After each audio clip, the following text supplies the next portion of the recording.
هو يا اختي مش بيقولوا في المثل بين البايع والشاري يفتح الله؟ ايوه يا بامبا.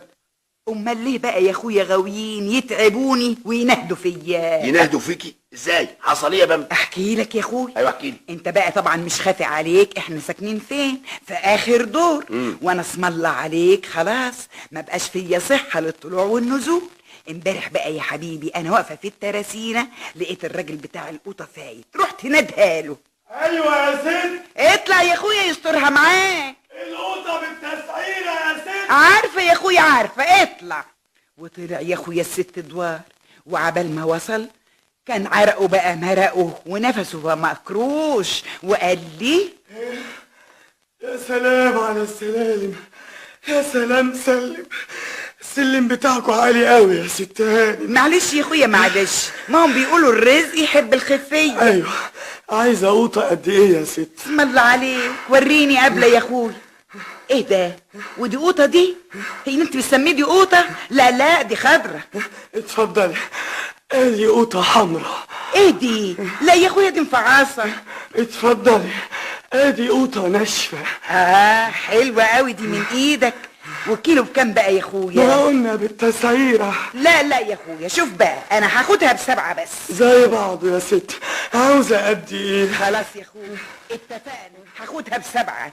ابقى فوت علينا بقى بكره. نعم افوت عليكم بكره؟ يا اخويا ان شاء الله. اصل احنا بقى مش عاوزين النهارده اصلنا النهارده طابخين عدس.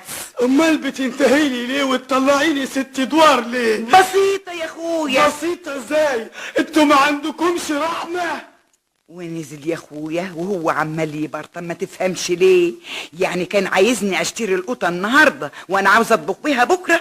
مش برضو الواجب اخدها طازه احسن يا ابو سيد؟ ما دمتي مش عايزه قوطه النهارده يا بامبا تطلعي راجل واقع، تطلعي راجل التعبان ده 6 ادوار ليه؟ ليه؟ في حاجه لما تستني لبكره؟ يا اختي يعني حرام اسال واطمن عن سعر القوطه يا ابو سيد؟ اطمني بكره يا ستي. يوه يعني هو حصل ايه؟ اهي تسالي يا ابو سيد. تسالي ليك انتي، لكن مش تسالي البائع المسكين اللي عايش في الوقت الضايع ده. ده راجل بيجري على رزقه يستهانم، على رزقه ورزق عياله. كفايه الحمل اللي هو شايله على دماغه. لازم يا بابا يكون في قلوبنا رحمه على بعض، في قلوبنا رحمه. يا اختي هو الراجل ده ابو سيد ده حاطط نقره من نقري ليه بس يا اخواتي؟ امال هسلي روحي طول النهار بايه ما دام لا عندي لا طبيخ ولا غسيل؟ يا اخواتي ما كنتش استلى على البياعين اللي رايحه وجايه، استلى مع مين بس يا اخواتي؟ شفتوا بقى الراجل اللي ما يعجبوش اي حاجه اعملها ابدا؟ مش بقول لكم ماليش بخت معاه؟ يا عيني عليا.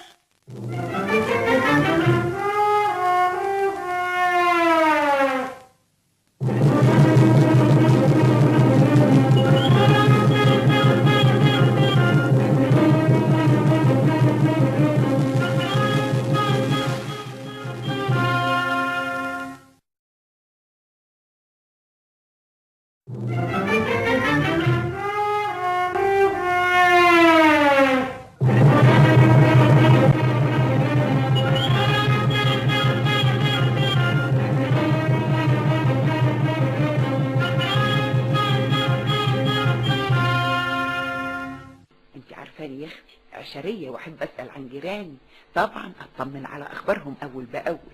غلطانه بقى يا اختي؟ غلطانه يا ابو سيد؟ لا يا بامبا ما انتش غلطانه، ده الواجب وده الاصول. امال الوليه اللي تنقرف في عينها اللي اسمها عنايات دي ملويه ومقموصه مني ليه بقى؟ اللي بتسالي عنها يا بامبا؟ ايوه يا ابو سيد. بالعكس يا بامبا، احنا لازم نسال عن جيراننا ونطمن عليهم. لكن مش بقولك ما يتمرش فيهم ابدا. قال لي يا اخويا الوليه تقعد تزعق لي وتهلل في وسط الحته وتلم عليا اللي يسوى اللي ما يسواش. غريبه، معقوله دي يا بابا؟ وحياتك ده حصل يا ابو سيد. لا بقى الحكايه لازم فيها ان، لازم فيها ان. احكي لي، تحكي لي حصل ايه بالتفصيل. هحكي لك يا ابو سيد. ايوه احكي لي. من قيمه يومين قابلت البت حلويات اللي بتشتغل عند الست عنايات، رحت نبهه عليها. ازيك يا بنتي يا حلويات؟ الله يسلمك يا خالتي بنت. والنبي انت ما تعرفي مقامك عندي قد ايه، وقلبي بينشرح لما بشوفك كمان زي ما تكوني كده بنتي. قولي لي يا حلويات انت رايحه فين يا اختي؟ نازله السوق يا خالتي بنت. حلوه قوي، نازله تشتري الخضار للعنايات مش كده يا حلويات؟ ايوه يا خالتي بنت. هتطبخوا ايه بقى النهارده؟ بطاطس يا خالتي بامبا. وهتشتري بطاطس قد ايه؟ قد ما هم قايلين لي يا خالتي بامبا. والنبي يا اختي ليكي حق ما تقوليش، اصلك عاقله وتفهمي في الاصول. انا مستخسراكي في الخدمه قوي، بيني وبينك صعبان عليا انك تخدمي في البيوت وتتعبي فيها، والنبي ده انا لك عندي عريس لقطه يا بنتي يا حلاوه. والنبي يا خالتي بامبا اهو احسن من الشقه اللي انت فيه. قلتي ايه؟ هي الواحدة عايزة ايه غير انها تتستر يا خالتي بامبا؟ على خيرة الله يا حبيبتي، تبقي فوتي عليا النهارده بعد الظهريه. قلتيلي هتشتري قد ايه بطاطس؟ ابقي فوتي عليا النهارده بعد الظهريه بعد ما تشتري البطاطس. انت قلتيلي هتشتري قد ايه؟ 2 كيلو يا خالتي بامبا. وطبعا هتشتروا لحمه ولا هتطبخوها قرداحي؟ لا يا خالتي بامبا، ده انا هجيب نص كيلو. يا ندمتي، نص كيلو لحمه؟ نص كيلو على 6 انفار يا بنتي، ده ما ياكلش 6 قطط. عن اذنك يا خالتي بامبا، احسن اتاخرت. طب يا حبيبتي مع السلامه. الا على فكره، في حاجه يا خالتي بامبا؟ هي الست عنايات كانت بتتخانق مع جوزها امبارح ليه؟ لا مؤاخذه يا خالتي بامبا، دي حاجات تخصهم وماليش دخل فيها. ربنا يكملك بعقلك. اوعي تتاخري عن ميعاد النهارده. تفوتي عليا العصر من عارف، يمكن يكون العريس عندي. متشكره يا خالتي بامبا. واتابي يا اختي، انا كنت قاعده اتكلم انا والبت تحت الشباك اللي بتنقرص في نن عينها ام اسماعيل، وانا مش واخده بالي، وابص الاقي ابنها الصغير. قلت اساله عن امه واطمن عليها. رحت نادها عليه وقلت له انت ما تعرفش غاوتك عندي قد ايه، لما بشوفك قلبي بينشرح، وحياتك ولا ليك عليا يمين. انت غلاوتك عندي ما تتقدرش، زي ما تكون ابني تمام. الا قول لي يا حبيبي، وانا لسه اختي هسمع كلام البلد ولا ايدك الوليه ام اسماعيل طلع من الشباك وبتصرخ على ابنها وبتقول له انت يا واد يا اسماعيل اطلع يا واد، مالكش دعوه بالست دي، لقطع رقبتك. الله الله الله الله، ايه اللي بتعمليه ده يا ام اسماعيل؟ حلبتي يا اختي هتشوفوا له عروسه هو كمان. اطلع يا واد، مالكش دعوه بيها ولا لكش كلام بيها، دي ست ملهاش شغلانه غير تتجسس على جيرانها. شفت يا ابو سيد؟ قال انا يا اخويا بستقصى عن اسرارهم، وقال ايه الواحد لازم يسأل عن صحتهم وصحة سلامتهم، لكن ما يتقصش عن اسرارهم. أيوة انا غلطانه، ده انا قصدي اطمن عليهم يا ابو سيد. تطمني على مين؟ الحقيقه بامبا شيء مش ظريف ابدا اللي بيحصل ده. يعني ايه بقى يا ابو سيد؟ يعني الواحد يسال عن صحه جيرانه ما قلناش حاجه، يطمن عليهم ما قلناش حاجه، لكن ما يسالش طبخين ايه النهارده، عاملين ايه النهارده، اتخانقوا مع بعض ولا ما اتخانقوش. البيوت اسرار يا بامبا، ثم عيد تحاولي تعرفي اسرار البيوت. امال السؤال عن جيراننا واجب ما قلناش حاجه، لكن محاوله معرفه اسرار الناس عيب يا بامبا. شوفي يا اختي الراجل اللي بيعوم على عوم الوليه ام اسماعيل ويغلطني زي ما هي عايزه تغلطني، وفضحتني في وسط الحته كلها، وخلت يا اختي الجيران كلهم ما يجوش يكلموني.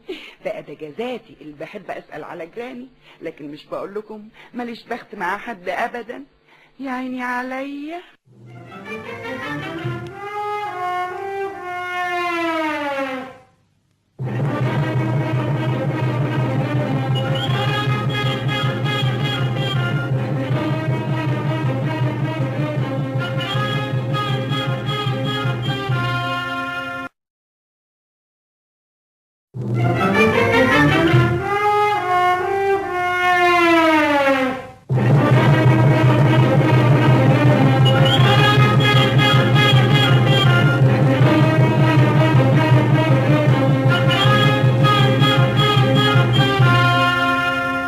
الراجل ابو سيد ده يا اختي له حالات زي القوطه المجنونه، كل يوم بسعر.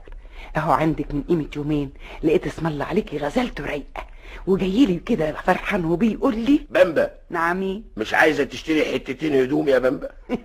لك يا ابو سيد؟ لا يا بامبا. امال للولاد؟ ليا ايه وولاد ايه؟ ليك انت يا بامبوز. معقول الكلام اللي بتقوله ده يا ابو سيد؟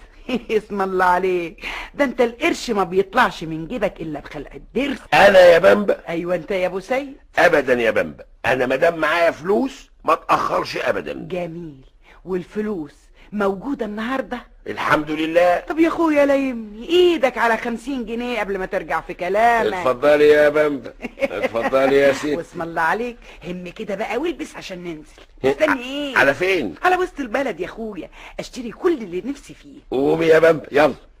ونزلنا يا حبيبتي على وسط البلد، ودخلت لك على محل من بتوع الأقمشة اللي تشرح القلب، وقعدت يا حبيبتي انقي واللي يعجبني اركنه على جنب.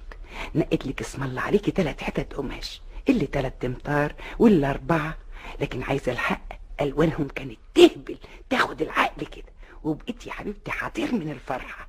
وابو سيد سالني ايه عاجبك القماش ده يا بامبا؟ هو ده يا ابو سيد اللي كان نفسي فيه كده اهو. خلاص اقطع القماش اللي بتقولك عليه ولو سمحت. وخدت يا حبيبتي ال3 حتت وادوله يا اختي البون، ورجع من الكيس ما معاش من 50 جنيه غير 25 قرش. وماله يا بامبا فداكي. لكن يا اختي يا دوب رجعت على البيت وبوري القماش للست سعاد، لقيتها بتقول لي ايه الالوان دي يا خالتي بامبا؟ مالها يا ست سعاد؟ بلد يا خالتي بامبا، هو معقول انت تلبسي